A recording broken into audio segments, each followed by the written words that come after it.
মধ্যপ্রাচ্যে নতুন করে বাড়ছে উত্তেজনা।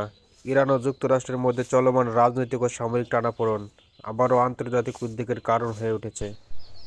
সাম্প্রতিক দেখা যাচ্ছে যুক্তরাষ্ট্রের একটি সবচেয়ে আধুনিক যুদ্ধজাহাজ আব্রাহাম লিঙ্কন মধ্যপ্রাচ্যের দিকে এগিয়ে আসছে, টার্গেট ইরান। অন্যদিকে ইরানও বসে নেই, ইরানের যত মিসাইল ভান্ডার আছে সব উন্মুক্ত করে দিয়েছে যুক্তরাষ্ট্র ইসরায়েলের জন্য।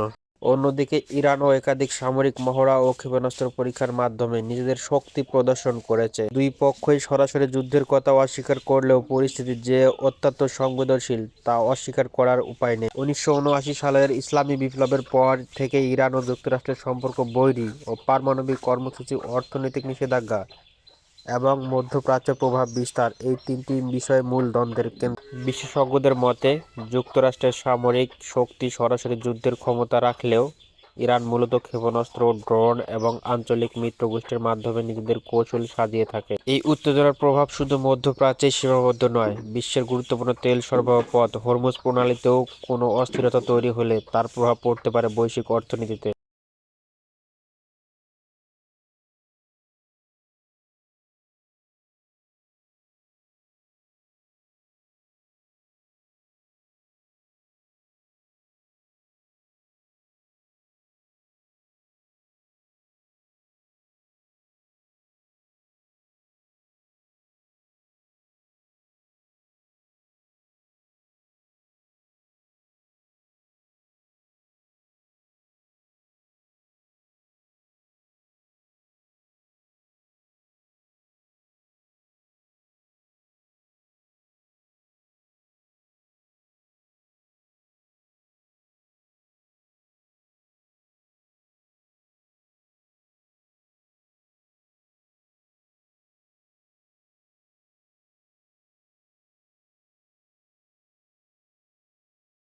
যদি ভিডিওটি ভালো লেগে থাকে অবশ্যই চ্যানেলটি সাবস্ক্রাইব এবং কমেন্ট করবেন, ভিডিওটিতে লাইক কমেন্ট করবেন।